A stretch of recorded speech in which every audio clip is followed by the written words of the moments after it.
cut out. My phone just decided that it wasn't going to record anymore. Only a couple stones left. This is a Lynn Idwal. Sometimes it was marketed as a Grecian for some reason. British stone, kind of similar to the Charnley. I find them to be a lot harder in general. I think this is the one. Pretty decent razor edge. I haven't had a bad one yet. I haven't had too many of them. But they're not really that easy to use. They're not that fast. They can be found pretty cheap. This one I had to fight over. I think other people, when I bought it, it was a little messed up, and I thought there was a chance it was a 10-inch Thuringian, so I probably paid a little much for it. I got a smaller one I just bought as a mystery stone that I got pretty cheap. You know, I'd say I probably prefer a Charnley to them most of the time. These do seem more consistently high grit, more regular for razors, but I don't think they're really worth looking for as a razor hone. If you happen across one, it's definitely usable. Works alright. Not terribly expensive, but they're not that common, so I wouldn't say there's any reason to look for one over, say, a Codicule or something. This is a silkstone, I'm pretty sure. I find it's just borderline as a finisher. Not quite there. Again, it looks one of those stones that looks kind of like a Thuringian, so you're probably going to have to fight over it if you see one, unless it's labeled. The labeled ones, for whatever reason, cost a fortune. I'm guessing just because they're rare and collectible.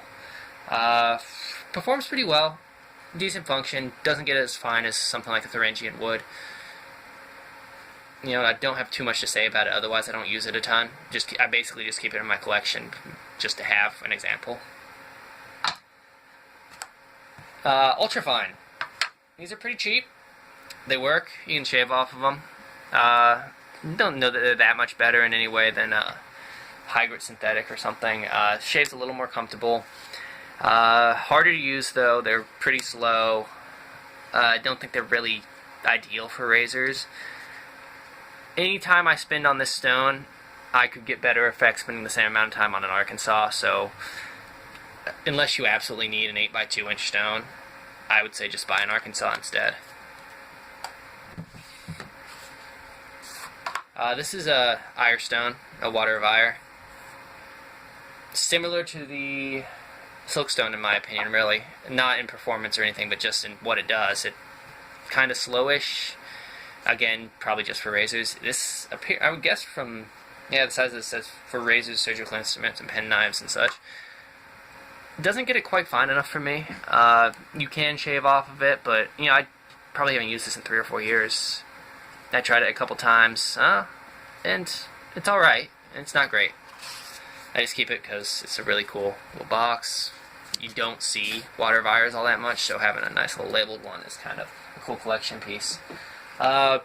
Other than that, I got a ton of lower grit stones, some that I still haven't ID'd. I got a couple downmores. None of them get used for razors. Pretty much almost everything natural that's lower grit, I just use for my knives. I prefer synthetics all the way up for razors, but there might be a couple I missed out on. If I do, I'll update in the future.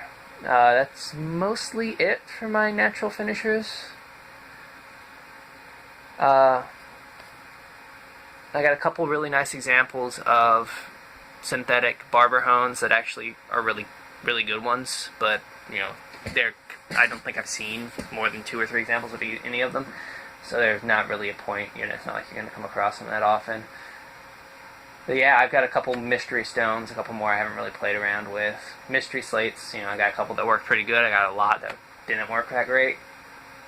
So, that's most of what you're going to see, most of what you're going to be able to identify, and that's my opinions on them. Thanks for watching.